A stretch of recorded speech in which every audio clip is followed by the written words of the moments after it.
Esparza conduce Frecuencia Laboral, el espacio donde los trabajadores son la noticia. Bienvenidos. Muy buenos días, yo soy Lourdes Martínez. Hoy es sábado 24 de octubre del 2015. Saludo a nuestro auditorio en el interior del país, en la Ciudad de México y a quienes nos contactan en el extranjero a través de nuestro portal www.frecuencialaboral.com. Hola Martín, buenos días, ¿cómo estás? Hola Lulú, amigos del auditorio, buenos días. Enviamos un saludo a toda la clase trabajadora del país, a los jubilados y miembros activos en resistencia del Sindicato Mexicano de Electricistas, y aprovecho para enviar un saludo a nuestros compañeros que tomaron protesta el día de ayer en la división de lechería, tanto los trabajadores de la termoeléctrica J. Luque como los de centrales Turbogas y también la representación de jubilados. De igual forma, enviamos un saludo a la familia del compañero Farfán, jubilado de distribución foráneo, y a nuestro compañero licenciado Jesús Luna, quien brinda asesoría legal gratuita en Frecuencia Laboral, el espacio donde los trabajadores son la noticia. Nos debe de estar escuchando y le deseamos pronta recuperación, así como un saludo a su hija Andrea Luna, quien lo está cuidando. Iniciamos con Frecuencia Laboral, el espacio en donde los trabajadores son la noticia.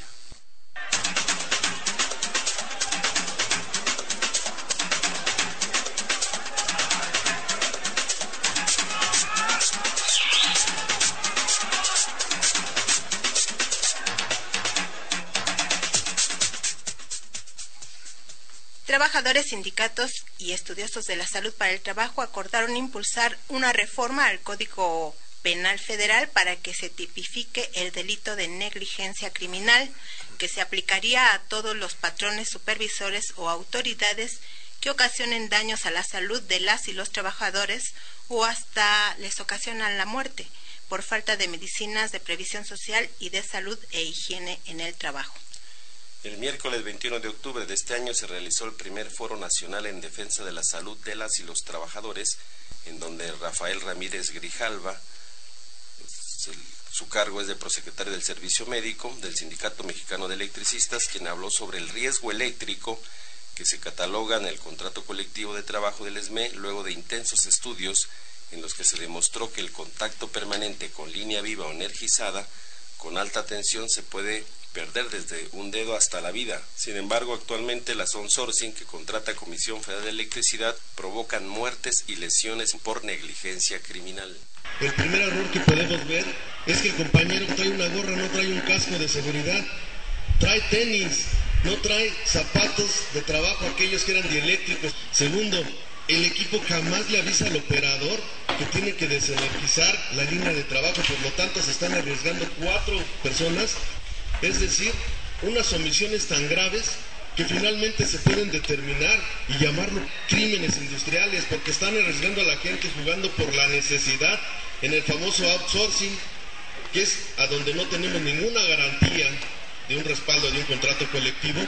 Otro error que encontramos es que los trabajadores que suben al poste no tienen capacidad. Nosotros teníamos una comisión de seguridad e higiene. Nosotros por muchos años bajamos, desde el 2000 al 2009, que fue la extinción de Luz y Fuerza, de tener 6 accidentes mortales en un año, lo bajamos a 0. Por su parte, Braulio Nava, prosecretario de Previsión Social del Sindicato de Telefonistas, explicó que la mayoría de las víctimas de accidentes y muertes por causa del trabajo no logran hacer valer su derecho a una pensión por incapacidad o por muerte, aunque estén inscritos al Seguro Social, y eso se debe a que deben ir de inmediato, sin perder tiempo, deben presentarse a su clínica, al hospital que les corresponda, o incluso a la atención de salud si tienen médico en sus fábricas o en su empresa, porque dice que como no llenan un formulario que se llama ST7, pues ya el Seguro Social considera que no fue accidente de trabajo. Ahí es donde hay un gran problema, y es el llenado del ST7. Debemos recurrir inmediatamente a hacer el llenado del formato, inmediatamente cuando tengamos un accidente, presentarnos a la unidad médica familiar más cercana, a urgencias o al hospital, para que nos lo cataloguen como riesgo de trabajo. Si yo voy a mi casa por mi carnet, ya no es inmediatamente. Si voy a guardar mi unidad a mi centro de trabajo, ya no es inmediatamente. Si me pasa el sábado y no me da dolor, sábado y domingo ya no me puedo parar y voy el lunes, ya no fue inmediatamente. Esos son los factores que está tomando en cuenta el Seguro Social para no calificarlos como riesgo de trabajo o accidente de trabajo. El primer Foro Nacional en Defensa de la Salud de las y los Trabajadores fue organizado por el Instituto de Estudios Obreros Rafael Galván y la Maestría de Ciencias de la Salud de los Trabajadores de la Universidad Autónoma Metropolitana, plantel Xochimilco, por el Sindicato Mexicano de Electricistas, el Sindicato de Telefonistas de la República Mexicana, el Centro de Investigación y Asesoría Laboral del Comité Nacional de Estudios de la Energía y la Red de Investigadores de Trabajo. Es muy importante señalar que en este foro, que es el primer foro, hay temas que salieron a relucir. Primero, hay convenios en materia de salud en el trabajo que no han sido ratificados por el Senado de la República. Sin embargo, vemos como el Senado de la República, sin informar a los mexicanos, ratifican convenios comerciales que son lesivos para la mayoría de los mexicanos. Entonces, es un tema que en este foro se plantea, que entre todas las organizaciones se difunda qué tipo de convenios son, que están prácticamente establecidos en la Organización Internacional del Trabajo, en la Comisión Interamericana de Derechos Humanos, y que vale la pena que todos los trabajadores asumamos esa responsabilidad para exigirle al Senado de la República sean ratificados. Es un tema que nos parece relevante. El otro es la falta de las comisiones mixtas de seguridad e higiene en las fábricas, en los propios talleres, que permite que los patrones pues prácticamente evadan todo el tema de la responsabilidad cuando hay accidentes o enfermedades de trabajo. Sí, cuando eso es un derecho del trabajador formar las comisiones de salud e higiene, pero también ahora ya es una obligación con la reforma laboral. Entonces me gustaría a mí que analizaran qué implicación tiene que sea una obligación, porque si es una obligación, tienen que hacerlo a fuerza. Aunque el patrón quiera o no quiera, el trabajador tiene que hacer su comisión de seguridad e higiene y velar por que se cumplan las normas. Pero por otro lado, bueno, los legisladores y las autoridades del trabajo no prestan atención a la seguridad de higiene en el trabajo, pero ellos tienen seguros privados. Cualquier enfermedad, cualquier accidente de inmediato, con dinero del erario público, los llevan a hospitales privados y no se enteran de lo que pasa en los hospitales públicos o no quieren enterarse porque bien que saben lo que está ocurriendo. Deberíamos como sociedad exigir que todos los funcionarios de alto nivel vayan a atender su salud y la de sus familias a hospitales públicos, igual que cualquier trabajador. Ahí también estuvo el amigo bombero Peregrino, líder fundador del sindicato del Cuerpo de Bomberos del Distrito Federal, actualmente es jubilado y es colaborador voluntario de Frecuencia Laboral, Antonio Peregrino Rojo. Buenos días. Hola, buenos días Lulu, buenos días auditorio. Sí, este foro también sirvió para identificar que en México es muy bajo el nivel de atención a la seguridad e higiene en el trabajo y que el panorama tiende a empeorar, porque con la reforma laboral desaparecieron la tabla de enfermedades y está proliferando la contratación temporal, por temporada o por día, sin seguridad social para el trabajador, además de que los bajos presupuestos están desapareciendo las clínicas y hospitales del Seguro Social y del ISSSTE. Aquí en Tlatelolco desaparecieron a 2 hospitales, uno del Seguro Social y uno del ISSSTE. El del Seguro Social lo demolieron todos, ya nada más está el puro terreno, quién sabe qué vayan a hacer ahí, estaba sobre el eje central. Y en las conclusiones de este foro se propuso que entre las causas para incluir en negligencia criminal se incluya la falta de instalaciones y equipo adecuado, la falta de aplicación de las normas de seguridad e higiene, la falta de uniforme y calzado apropiado para prevenir riesgos y hasta el despido injustificado por acciones irresponsables o represión. Pues una vez que entró en vigor la reforma laboral el sábado 1 de diciembre del 2012, hubo empresas que al día siguiente despidieron a todo el personal para recontratarlo bajo las nuevas condiciones de semiesclavismo, como pago por hora, trabajo de más de 10 y hasta 14 horas diarias sin pago extra. Y cuando los despiden ya no encuentran trabajo y caen en un estado depresivo. Sufren problemas digestivos y cardíacos y se desintegra su familia. Se detectó que hasta el 40% de casos de divorcios cuando pierden el trabajo y llegan hasta el suicidio. Y por eso está pidiendo que se considere negligencia criminal el despido injustificado, ¿no? Claro. Por ejemplo, decían de una empresa Hoover que corrió a todos al otro día de la reforma laboral, lo dijo el doctor Lozano aquí en Frecuencia Laboral, no en el foro, y pues eso no se vale porque los corrió porque tenían contrato colectivo de trabajo, tenían prestaciones, tenían seguro social y ya con la nueva Ley Federal del Trabajo ya no les dieron nada de eso, aunque la ley sí establece que incluso las outsourcing deben dar prestaciones y seguro social. Sí, importante también señalar que quedó pendiente el crimen industrial de pasta de conchos. O sea, para mucha gente tal parece que ya se olvidó, pero ahí las condiciones de seguridad e higiene y las comisiones mixtas no funcionaron y quedaron sepultados. Y el secretario del Trabajo de aquel entonces, Javier Lozano, pues hizo hasta lo imposible porque no se rescataran los cuerpos. Lo que ha sucedido en el caso de Comisión Federal de Electricidad, cuando toman la zona de luz y fuerza del centro, tenemos documentados más de 100 casos mortales, electrocutados, gente que trajeron del interior de la República, incluso ingenieros de la termoeléctrica de Tula que quedaron calcinados en operar subestaciones, jóvenes que no tenían ni siquiera la edad para trabajar, quedaron electrocutados a hacer trabajos con riesgo eléctrico, con línea viva o energizada. Y todo eso está documentado, sin embargo, pues las autoridades federales de ese entonces nunca le dieron seguimiento, y así deben de estar pasando en todos lados, en las plataformas de Pemex, en todos lados, y las condiciones en las que se tienen a los trabajadores. Y también se debería considerar negligencia criminal cuando legisladores o funcionarios públicos mandan iniciativas, principalmente el presidente o el secretario de Hacienda, para quitar derechos a la seguridad social, y los diputados o senadores las aprueban, o bien meten mano negra y borran de la ley, como ocurrió con el caso de la prohibición de los pocitos, que se prohibía el trabajo en los pocitos cuando la reforma laboral. Tomás Torres, del Partido Verde, antes del PRD, pidió que lo borraran y el Senado no corrigió esa omisión, y luego la Cámara de Diputados tampoco, y ya los pocitos finalmente siguen operando, y ahí pues cada año morían 32 trabajadores entre mayores de edad y menores de edad, porque contratan a muchos niños. Lamentablemente falleció Tomás Torres hace 2 días, pero no hay que olvidar que su último paso por la Cámara de Diputados pues fue nefasto, por esa razón. Ahora ya están prohibidos los pocitos de hasta 100 metros, no prohibidos porque todavía falta que el Senado lo apruebe, pero la mayoría de los pocitos son de más de 100 metros, entonces es como una burla, según ellos quieren corregir, pero es una burla porque van a quedar la mayoría de los pocitos. Y este tema de las tablas de enfermedades y riesgos de trabajo prácticamente queda discrecionalmente para los propios patrones o el Seguro Social o las autoridades definir si es accidente o enfermedad de trabajo. Y regularmente en todas las empresas de outsourcing pues no tienen nada de alta a los trabajadores en el Seguro Social. El despertar del gallo.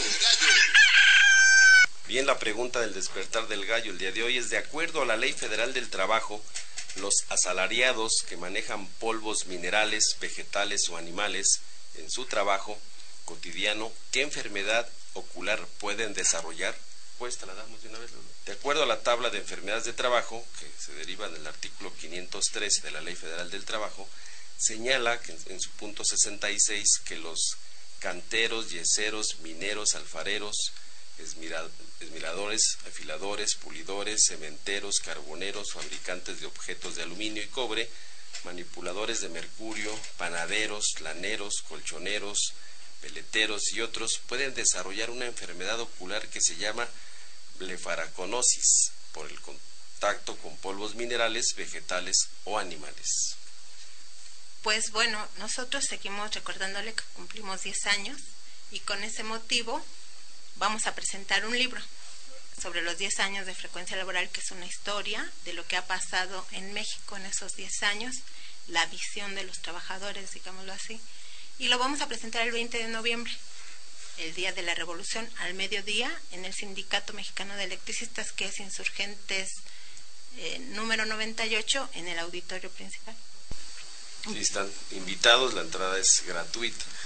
Y bueno, esperamos contar con muchísimos trabajadores que sepan que este espacio les ha dado voz a los principales conflictos de los trabajadores en este país. Todos los que participamos aquí en el programa escribimos un artículo o un resumen de lo que ha pasado en esos 10 años, y Carlos Guillén nos está ayudando voluntariamente y con mucho trabajo a hacer la edición. Hemos estado, yo creo que peor que las outsourcing, ¿verdad, Carlos? De más de 14 horas todos los días ahí para el cierre del libro. ya está en la imprenta, ya está avanzando y nosotros vamos a regalarlo. Tenemos 1000 libros, pero queremos donar 300 a distintas bibliotecas públicas, de universidades, en fin, todas las bibliotecas que se dejen, les vamos a regalar un libro para que quede ahí. Y a todos los trabajadores que nos acompañen a la presentación, el próximo 20 de noviembre también les vamos a dar un libro. Es al mediodía en Insurgentes 98. Estás escuchando Frecuencia Laboral con Lourdes Martínez y Martín Esparza. Seguimos. Tenemos llamadas del auditorio, pero antes saludamos a los colaboradores voluntarios, al licenciado Jesús Luna y Andrea Luna, que están empeñados en que el licenciado se recupere lo más pronto posible. Antonio Peregrino Rojo, que acaba de marcharse a su curso. Joel Hernández, el Popeye, que está aquí apoyándonos en los teléfonos. Está Edgar García, de las prepas del DF, también apoyándonos en los teléfonos. Y está Osiris Lorenzana en los controles técnicos. Muchas gracias por tu apoyo. Carlos Guillén, Eduardo Díaz, Martín Esparza y su servidora Lourdes Martínez, aquí en colaboración voluntaria para que usted se entere de las noticias que nos ocultan o que dan mal en muchos medios de comunicación. Tenemos llamadas. Carmen Soto pide juicio político a Peña Nieto y dice que unidos todos. Luis Telles de Toluca es hijo de jubilado. Estas son llamadas de la semana pasada. Dice que felicita al abogado que intervino en la asamblea estatutaria y que si puedes proporcionar datos sobre él, Martín, que le aclaró algo al compañero Almazán el 22 de octubre. Dice. Sí, el licenciado Fonseca es abogado de la Resistencia y es muy buen abogado, está litigando también varios juicios en la Junta Federal de Conciliación y Arbitraje. Aurelio Gutiérrez, del jubilado del ESME, saluda a todos los que estamos en el programa. Y de Coacalco nos llama Guillermo Valdés Quevedo, también es jubilado de Luz y Fuerza, de miembro del sindicato. Saluda y felicita a todos los que estamos transmitiendo. Ernesto Brambila, que nos escucha todos los sábados. Margarita González dice que ella la despidieron en 2001, demandó y ganó en 2006, la reinstalaron en 2014. Tiene un año trabajando, la basificaron y le pagaron salarios caídos. ¿En qué instancia puede tramitar la hoja única de servicios? Bueno, cuando da por terminado la relación de trabajo tendría que solicitar en su misma dependencia la hoja única de servicio. Es una relación de todo lo que cuando ingresó, los cambios, ascripciones, se la dan, pero es cuando ya va a tramitar su jubilación. Pero mientras esté trabajando, no, o sea, si se va a jubilar, tendrá que darse de baja del ISSSTE y solicitar su hoja única de servicios para jubilar. Dice que no le han pagado el SAT ni el ISSSTE, que por eso no la pueden entregar. Bueno, pues tiene que demandar que adicionalmente a su despido dejaron de cubrir las cuotas. Es muy normal que lo hagan o exhiben las dependencias. A veces se supone la aportación de cuotas y no es cierto. Uno cuando va al ISSSTE resulta que entonces hay que demandar precisamente las cuotas en la integración del salario que esté dando a conocer, porque es importante para su pensión. A veces nada más dan parte del salario y no lo dan con toda la integración, entonces tiene que reclamar eso en una demanda. Dice Germán Vergara, que es pensionado de Pemex, que le negaron el amparo en el tribunal colegiado. Lo pensionaron por un mal servicio y está en silla de ruedas. ¿Qué puede hacer? No sé si es el que me ha estado hablando. Yo le comenté de que tendría yo que analizar su caso porque él ya está jubilado, pero no le consideraron, así como estábamos al principio señalando, no le calificaron al principio sí el accidente de trabajo y después ya no. En el caso del contrato colectivo en Pemex, existe una cláusula que entra a 1 año de servicio y salario, y después otra cláusula a 3 años de únicamente servicio sin salario, y después ya les dan pues para afuera, ¿no? Porque ya dicen, no, pues ya no tienes la calidad de trabajador. Es muy complicado porque la obligación de Pemex era, y todos los patrones, de inscribirse al Seguro Social, y Pemex, que da un servicio, se supone que de mejor calidad, no suscribió ningún convenio que le llaman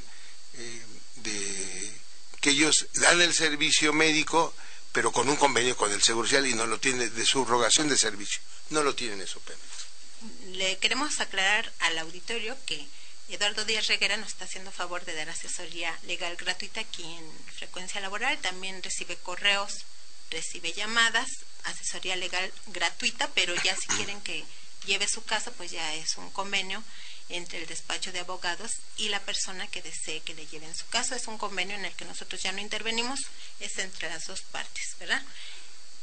¿Cuáles son tus teléfonos?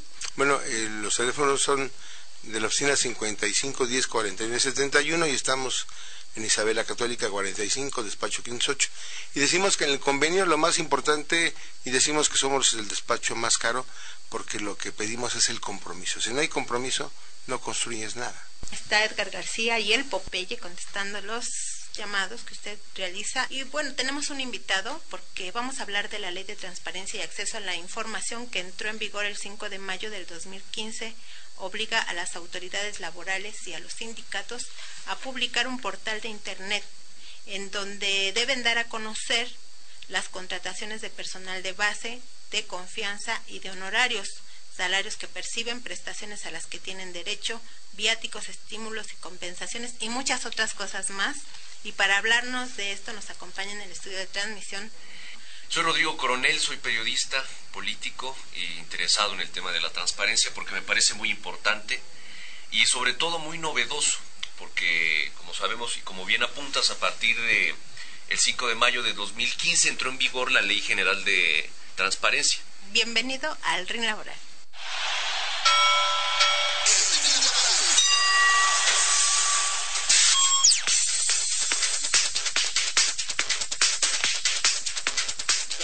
Y pues, como les comentaba, a partir del 5 de mayo de 2015 entró en vigor la Ley General de Transparencia y Acceso a la Información Pública, que pues es un esfuerzo, es un largo reconocimiento que se le ha hecho al derecho a la información y pues tiene contemplados efectivamente, como comentas, y esta es una de las innovaciones, que partidos políticos y sindicatos, entre otros muchos actores institucionales que nosotros denominamos sujetos obligados, pues tengan que transparentar una serie de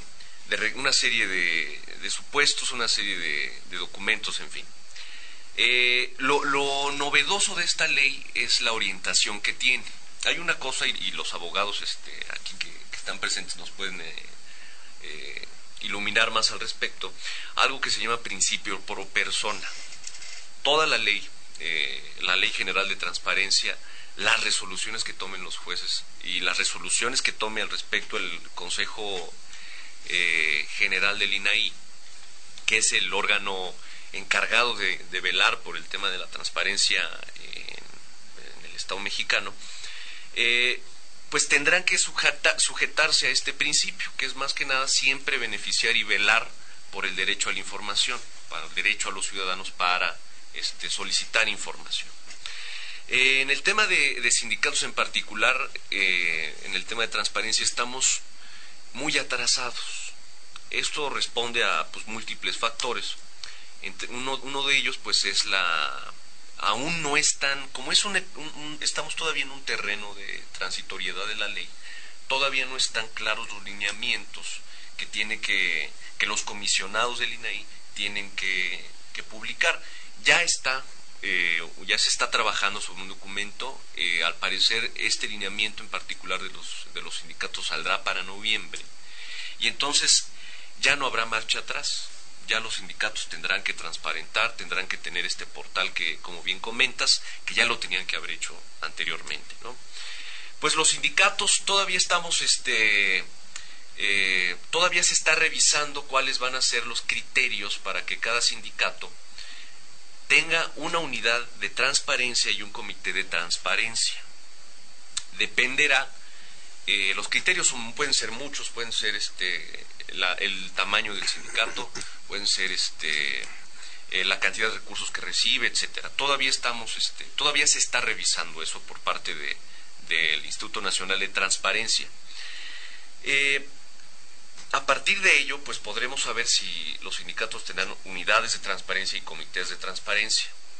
Para ponerlo en términos muy básicos, la unidad de transparencia será la encargada de recibir las solicitudes de información de cualquier ciudadano no importando de dónde venga, no importando cómo se llame, no importando incluso el interés que tenga para solicitar esta información. Y los comités de transparencia tendrán entre sus muchas responsabilidades clasificar la información, prorrogar los plazos que en caso de que llegue a la unidad de transparencia una solicitud de información y esta sea un tanto cuanto elusiva, pues el comité de transparencia podrá pedirle a la persona un plazo más. Bueno, esta reforma tuvo avances y tuvo cosas que me hicieron reír para no llorar, porque el avance, ¿cuál es? Con el argumento, o eso fue lo que argumentaron los legisladores, de que hay muchos contratos de protección, que son los contratos que en realidad son los sindicatos que en realidad no son para los trabajadores, sino para beneficio de los patrones, y a veces ni siquiera para beneficio de los patrones, sino para beneficio de los propios personajes que los crean, porque extorsionan al patrón y controlan al trabajador. Para que ya no existan tantos contratos de protección, se pusieron una serie de requisitos, como es que en ese portal se debe transparentar quién es el dirigente, cada cuándo se revisa el contrato colectivo de trabajo, qué contiene el contrato colectivo de trabajo, pero también se pusieron cosas así como para controlar a los líderes que no concuerden o sean disidentes del gobierno, porque se pusieron así como cosas como cuáles son todos sus bienes, vengan o no vengan del erario público. Entonces eso podría uno decir, no, pues está bien, porque hay muchos líderes muy corruptos y así podemos saber qué pasa, pero se presta también a la maniobra política, o sea, cosas así. Pero además lo que pusieron es que nadie, o todo el mundo está obligado a informar, pero no hay una sanción realmente, un castigo penal, que eso fue lo que me hizo reír para no llorar, porque van a amonestar nada más, o sea, a llamar la atención. Sí. Ni siquiera van a quitar del cargo al funcionario que se niegue a dar información, y ya sabemos cuánta información se ha reservado para que no veamos qué hay detrás de la extinción de Luz y Fuerza, qué hay detrás de la privatización del petróleo y la electricidad. La revisión del contrato colectivo. Por ejemplo, los de Ferrocarriles Nacionales, los trabajadores solicitaron que se transparentara qué había sido de toda la desincorporación, y les respondieron que esa era información reservada. Cuando ya está la nueva ley, pueden ampararse. ¿Qué pueden hacer ahí, por ejemplo? En estos casos, por ejemplo, tendrán que acudir a la unidad de transparencia del sujeto obligado, promoviendo un recurso de revisión. Esto tendrá que ser atraído por parte del INAI, es el Instituto Nacional de Transparencia y Acceso a la Información. Ahora, creo que una garantía o algo que ha hecho de esta ley, de esta novedad, pues son las resoluciones que ha tenido la comisión, el Consejo General del INAI. Y es que en la mayoría de los casos, si no es que en todos los casos, ha ordenado al sujeto obligado a transparentar y a brindar la información que le solicitan las personas. Y creo que eso es muy valioso, y creo que eso es algo que tomar en cuenta. En ejemplos, por ejemplo, en el caso de Ayotzinapa ha tenido resoluciones muy definitivas y que me parecen una buena señal. Y yo creo que podríamos utilizar esto, probarlo, para el tema de los sindicatos. Como bien dices, pues habrá uso político, no lo sé, probablemente, no lo sabemos, pero al final de cuentas creo que es una herramienta que puede servir y que está sirviendo, ¿no? Y lo mejor de esto es que cualquier persona, sin acreditar interés alguno en el hecho, puede solicitar esa información. Por si acaso algún trabajador ferrocarrilero jubilado de los que están pidiendo la transparencia te estuviera escuchando, ¿a dónde se puede comunicar para que les des más información de cómo hacer el trámite para destrabar esto que les dijo un funcionario cuyo nombre no recuerdo, pero a ver si la semana que entra hablamos de eso, que no les puede dar la información de todos los desaseos de la desincorporación de Ferrocarriles Nacionales? Estás escuchando Frecuencia Laboral con Lourdes Martínez y Martín Esparza. Seguimos. Bueno, pues tenemos 2 minutos para concluir. Bueno, pues rápidamente para concluir el tema de la información reservada, en esta nueva ley ya es más complicado reservar la información. De hecho, la corriente jurídica, lo que se maneja dentro del instituto, y eso porque he tenido contacto con estas personas, es que es muy difícil reservar la información, y en todo caso está el recurso de acudir al Instituto Nacional de Acceso a la Información y pues utilizar el derecho. O sea, lo cierto es que los derechos ganados se van a seguir, se pueden mantener utilizándolos, es como la única garantía que tenemos, ¿no? E insistir y utilizar los recursos legales que tenemos. Y por ejemplo, funcionarios que ya no están, por ejemplo, yo solicité que Ruth Zabaleta, cuando fue presidenta de la mesa directiva de la Cámara de Diputados, transparentara a quién le estaba dando la publicidad, porque había muchos rumores. Y me contestó que esa información, igual lo mismo, estaba reservada. Y yo dije, bueno, ¿por qué reserva esa información si esa información debe ser pública? Ahora es funcionaria de la Secretaría de Gobernación, fue del Partido Verde. Y yo quiero que la transparente. No solo ella, todos los que han dado publicidad. Hay contempladas 48 obligaciones generales. Es decir, que todos los sujetos obligados que estén contemplados dentro de la ley tienen que transparentar, y una de las cosas que tienen que transparentar por ley es el tema de la publicidad. Eso lo tienen que hacer. Martín. Bueno, este tema es un tema para abrir una discusión importante, porque cuando se ha solicitado información, por ejemplo el caso de Luz y Fuerza, ¿no? Reservaron 12 años. O sea, de aquí a 12 años vamos a saber cuáles fueron los motivos por que Calderón ordenó la extinción de Luz y Fuerza del Centro, a saber los estados contables, el patrimonio, dónde quedó, y eso lo reservaron. Y hoy uno de los comisionados de este instituto pues era el secretario particular de Vega Casillas, que era el secretario de la Función Pública. O sea, la composición de este instituto obedece a los intereses de quien los propone, y quien los propone es el presidente y los ratifica el Senado. Y entonces, ¿qué alternativas tienen los trabajadores, la población, para poder tener realmente lo que está pasando? No estamos de acuerdo que los sindicatos deban de transparentar sus ingresos, y además tienen que informarle a quienes, pues a sus agremiados, porque aquí hay varios temas, por ejemplo, que nosotros hemos vivido, de gente que solicita cuánto gana un jubilado de Luz y Fuerza. Y dices, ¿quién la está solicitando? ¿Para qué quieres la información? Y lo que nos estamos dando cuenta, que una vez que se hacen públicas, lo que pasa enseguida es la extorsión. A ese jubilado lo están extorsionando su teléfono, porque tienen sus datos completos, sus datos generales, de dónde vive, de dónde está, completito cuánto gana, y los están extorsionando la delincuencia organizada.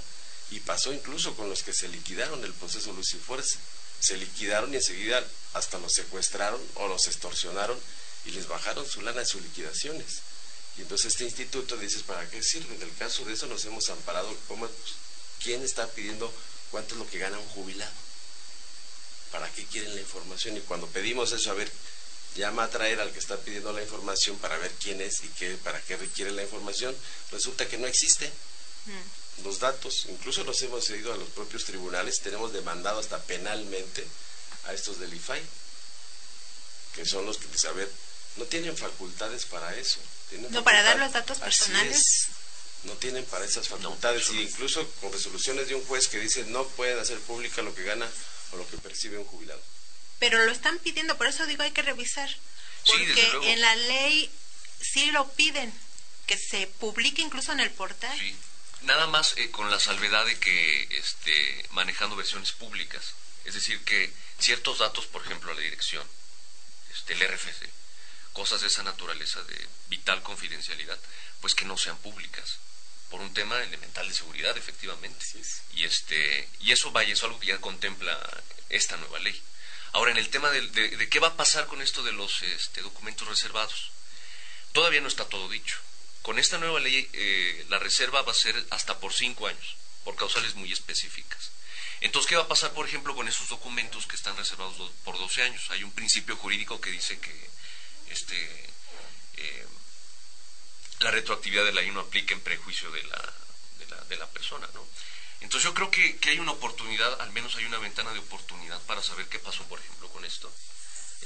y que en próximas fechas sabremos con claridad, a partir de los lineamientos que emite el propio INAI, para saber qué va a pasar con la información que estuvo reservada antes, y que de acuerdo a esta nueva ley ya puede ser pública. Ya puede ser pública. Ya puede ser Porque creo que el único punto por el que puede ser reservada una información es por riesgo a la soberanía nacional o aquí a la seguridad. Aquí mira, aquí están bueno, es que esto está en la ley, o sea, esto es público, lo pueden revisar cuando gusten, ¿no?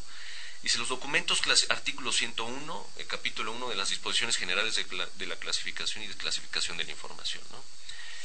La primera es, los documentos clasificados como reservados serán públicos cuando se extingan las causas que dieron a su clasificación, expire el plazo de clasificación, exista resolución de una autoridad competente que determine que existe una causa de interés público que prevalece sobre la reserva de información. Y bueno, pues yo creo que hay que checar la ley, revisar la ley y si no, un teléfono o un correo mejor, más fácil. Ese tema, regresando al Luz y Fuerza, nos planteamos que el expediente se entregara completito para que los ministros de la Suprema Corte tuvieran elementos para poder emitir sus sentencias, ¿no? Y no tuvieron completo el expediente. Y se lo pidieron, se pidió a todas las dependencias y la respuesta fue, no lo podemos entregar porque es un tema de seguridad nacional. Dice, pero además si esta información llega a la contraparte, se vamos a perder los juicios. Pues claro, porque... O sea, imagínense, ¿no? Pues por eso la reservaron. Y el decreto dice que hay que hacer la extinción de Luz y Fuerza en base a legalidad, dice en base a la transparencia, y pone una serie de elementos que al proceso no se cumple. A la fecha hay centros de trabajo que ni siquiera sabía el SAI que existían. Hay predios que están abandonados, camionetas abandonadas, todos los activos, inmuebles, vehículos, herramientas. Hay bodegas que hay de Iztapalapa donde saquearon, se llevaron todas las cosas. Y todo eso es patrimonio de la nación. Y eso es lo que hemos venido insistiendo a través del IFAI sobre, a ver, el estado financiero, los activos, a cuánto ascendían, todas las demandas que trae ahorita el SAE de proveedores, de los propios trabajadores y demás. Y es un tema que está pendiente todo el tiempo. Nos vamos a Trabajando por la Ciencia. Trabajando por la Ciencia. Saludos, buenos días. Soy José Ángel Benítez, técnico especializado del Instituto Nacional de Investigaciones Nucleares y miembro del Sindicato Único de Trabajadores de la Industria Nuclear, con más de 30 años de experiencia en protección radiológica. El día de hoy explicaré de manera somera qué es la protección radiológica. En la actualidad el uso de radiaciones ionizantes está ampliamente extendido en diversos campos de la actividad humana. En el área médica para el tratamiento de cánceres, por ejemplo, en la industria para producir electricidad, en la investigación para desarrollar nuevos radiofármacos, entre otras. Por su naturaleza y debido a que su interacción con tejido biológico, que es de lo que estamos hechos, puede causar daños, se han establecido un conjunto de normas, conductas y recomendaciones por parte de organismos internacionales para garantizar la adecuada protección de las personas, sean trabajadores, pacientes y público en general, que pudieran estar involucrados en actividades que impliquen exposición a radiaciones ionizantes. Una de las premisas principales de la protección radiológica es que ninguna práctica que involucre el uso de las radiaciones ionizantes deberá de hacerse a menos que esto represente un beneficio neto positivo. Un ejemplo de ello es practicar una radiografía con el fin de hacer el correcto diagnóstico y tratamiento médico para una fractura dada. En México, el órgano regulador para el uso y aplicación de la radiación ionizante es la Comisión Nacional de Seguridad Nuclear y Salvaguardias, quien aplica un reglamento de observancia nacional que contiene, entre otros, límites de dosis que no se deben rebasar. La práctica de la protección radiológica garantiza entonces que las actividades que involucran radiaciones ionizantes se realicen de manera segura. Espero que ahora tengan claro lo que es la protección radiológica. Estás escuchando Frecuencia Laboral con Lourdes Martínez y Martín Esparza. Martín, tenemos llamadas, no nos va a dar tiempo de leer todo lo que nos escriben o nos comentan, pero Armando Hernández de Chimalhuacán dice que tal parece que la historia se repite. Se reunió Peña Nieto con su gabinete para asistir al huracán. Bueno, que el huracán no fue como dijeron y estuvieron haciendo una política de terror ahí. la mayoría de los huracanes se diluyen ya cuando entran a tierra y nos estaban augurando un desastre. La realidad es que sí hay vientos fuertes, pero no al nivel que decían. Claro, está bien la prevención, pero no el terror. Eso es lo que Arturo Higuera Corona solicita una gorra. Pues mire, ya no tenemos gorra, ya se acabaron. Muchas gracias. Pregunta Martín, ¿es cierto que el Politécnico va a llevar a cabo un estudio para la reinserción laboral en la nueva cooperativa? Sí, incluso ya se firmó un convenio de colaboración con el Politécnico. Nos van a hacer una planeación estratégica en la reorganización de las actividades a partir del objeto social de la cooperativa. Incluso bueno, ya los representantes ya se les hizo una presentación y vamos a hacer convenios específicos por cada actividad. Magdalena Olivares Reyes dice que la han apoyado mucho los compañeros del ESME y denuncia que la revista Proceso se recogió en todos los puestos de periódicos porque tenía información referente al ESME. Rafael García manda saludos y felicita al programa. Lalo, ¿tienes información de Honda? Se habla mucho del recuento. En este caso, en el caso de Honda, es por una demanda de titularidad que se determinó por parte de la Junta con un padrón de socios que no fue, digamos, previa una audiencia para objetar a los votantes. Estaban incluso los vigilantes, estaban los japoneses, algunos que iban a votar, o sea, que no permitió que se hiciera un padrón confiable, que es lo que habla una tesis jurisprudencial y la misma ley federal del trabajo. Estamos hablando de un recuento. En el caso de Maquilas Cartagena, por cuarta ocasión, vuelven a señalar de manera unilateral un padrón de socios. Estamos hablando de una huelga estallada desde el 13 de septiembre del año 2013, y que vuelven a señalar una infinidad de trabajadores que no conforman un padrón confiable, ¿verdad? Ya es la cuarta ocasión que lo hacen. Ya estamos preparando el amparo, ya me sé el camino, pero el problema es que la Junta Local de Conciliación y Arbitraje ni la federal la están respetando lo que ya se ha dado por, digamos, como una práctica. En el caso de los recuentos para la diligencia de recuento para demanda de titularidad y huelga, tienen, digamos, una serie de características. Uno debe ser en un lugar neutral, que no sucedió en Honda, se hizo en la planta, con todo el control de la empresa. Debe ser en una situación de un padrón de socios confiable, que tiene que llevarse a cabo objeciones, porque ahí pueden poner el patrón sobre todo, pues hacen sus listas, sus nóminas sin firma, sus altas al seguro, que también en ese hay mucho engaño, ¿verdad? Entonces tiene que ser un padrón que sea actualizado y que debe uno de presentar objeciones. Si tiene un carácter de confianza, pues no puede votar. Son características que uno tiene que llevar a cabo para tener un padrón confiable. Entonces, esos no se cumplen, esos requisitos, ni en el caso de Honda, ni en el caso de Maquilas Cartagena. Entonces yo estoy presentando, en el caso de Maquilas Cartagena el día de ayer, ante el juez quinto distrito, de que no está dando cumplimiento a la ejecutoria dictada por ese juzgado por parte de la Junta, y a la Junta le estoy presentando un escrito diciendo: oye, no estás cumpliendo, me estás volviendo a llamar otra vez a una infinidad de trabajadores que no tienen esa calidad. El patrón dio de baja desde el 31 de marzo del 2013 a todos los trabajadores, y ahora los vuelve a poner de dos documentos que el patrón hizo a los trabajadores a firmar, de que no querían la huelga y que trabajaban el día de la huelga, y sobre esa base pues no es un padrón confiable. ¿Cuáles son tus teléfonos? 55 10 49 71. ¿Y cuál es tu correo electrónico? Bueno, es codehl@hotmail.com. Nos acompaña también en el estudio de transmisión de frecuencia laboral Carlos Guillén.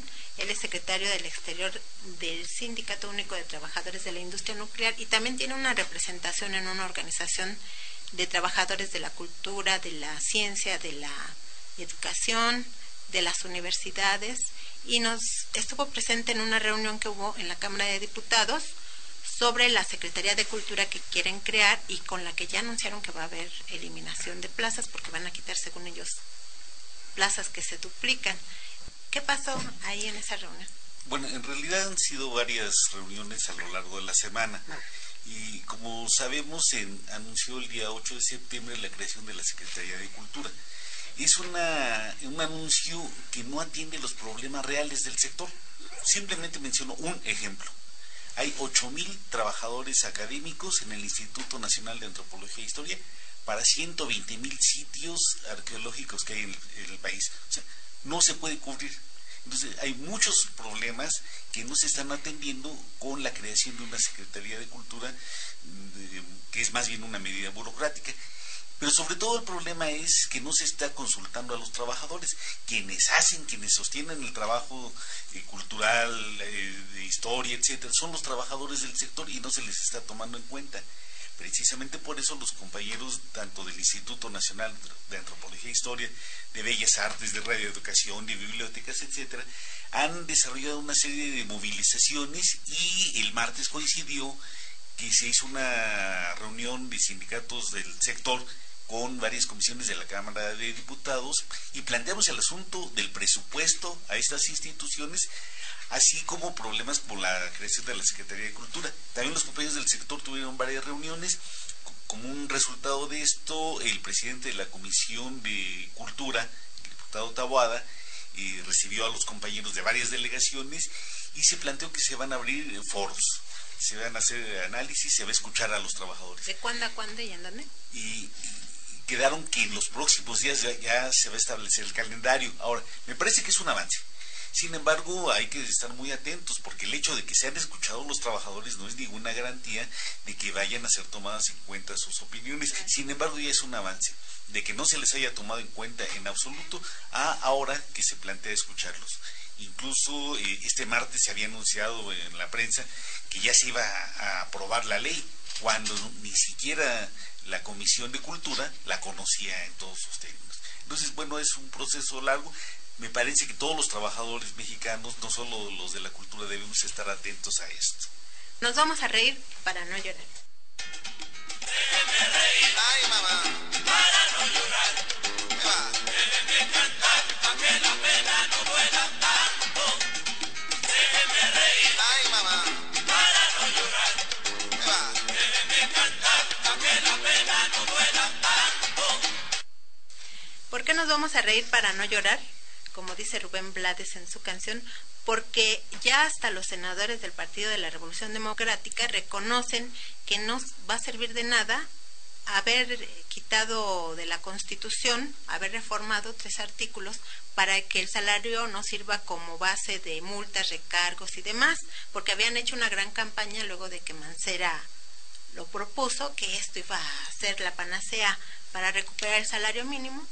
Y eso pues es falso. Vamos a escuchar a la periodista Angélica de la Peña y Alejandro Encinas, ambos del PRD, lo que comentaron y reconocieron públicamente el jueves pasado que en el Senado se aprobó quitar el salario como base de multas y recargos. No es verdad que se resuelve el grave problema de no tener salarios dignos y decentes. Pero en realidad no es ni un aumento, ni quita la inflación. No, yo creo que es un primer paso para desactivar un argumento que el gobierno y el sector privado han utilizado respecto a que los aumentos salariales son inflacionarios, porque están asociados al salario la indexación de otros bienes y servicios. Va a ayudar a abrir el debate para hacer toda una política pública de recuperación de lo salarial. Alrededor de 7 millones de trabajadores en México cobran el salario mínimo de 70.11 pesos diarios, 2.103 pesos al mes, que de acuerdo al Consejo Nacional de Evaluación de Política de Desarrollo Social, el Coneval, el salario mínimo está por debajo de la pobreza alimentaria, es decir, no alcanza ni para comprar los alimentos necesarios para una familia. Al respecto, el doctor en Economía David Lozano, coordinador del Centro de Análisis Multidisciplinario de la Universidad Nacional Autónoma de México, dijo en entrevista con Frecuencia Laboral que la reforma constitucional de los artículos 26, 41 y 123 constitucionales, en lo general y en lo particular, a fin de desvincular el salario mínimo como unidad de cuenta, índice base, medida o referencia en el pago de obligaciones aprobada por los diputados y senadores, no ayuda en nada a la recuperación del salario mínimo. supuestamente va a hacer que suban los salarios. Eso no es cierto, o sea, eso es una mentira. El hecho de que hayan dicho que ya se separa las multas al salario mínimo no significa que en los hechos se pueda incrementar el salario mínimo. Lo que podría hacer que se incrementara el salario es, uno, quitar la meta o el tope que le ponen al salario mínimo, el estimado de inflación, y ponerlo por encima. Dos, el respeto de las prestaciones laborales y en este caso la mejora porcentual de todo lo que son las prestaciones laborales. Eso sí empieza a ayudar, pero mientras sea de lo contrario, la política salarial siga siendo la misma, aunque ya no cobre los multas tomando como base el salario mínimo, el poder adquisitivo no se va a poder elevar. Lalo. Sí, muy rápido, pues agradecer a los compañeros que el día 20 de este mes acudieron a un mitin en el Palacio de Gobierno de Tlaxcala para la excarcelación de Gustavo Labastida, preso desde el 7 de agosto por un delito que no cometió, y está como líder del sindicato de calzados ANDAC. Estuvieron presentes varias organizaciones, RTP y varios, y agradecemos su presencia. Prohibido el derecho a huelga y el aumento salarial. Prohibieron ir a la calle y al Estado criticar. Prohibieron reírse del chiste de su triste gobierno. Prohibido olvidar que la ley del Instituto Mexicano del Seguro Social permite a los trabajadores que se afiliaron antes de 1997 elegir entre quedarse en las AFORES o atenerse al régimen anterior que le permite una pensión más digna que con las AFORES. ¿Eso por qué? Pues porque se desató todo un escándalo, porque ya están pidiendo eliminar ese derecho y mandar a todo el mundo a las AFORES, que no dan ni el 35% del salario. Nos vamos, hasta la próxima. Frecuencia Laboral. Escúchanos el próximo sábado de 7 a 8 de la mañana por el 760 de AM.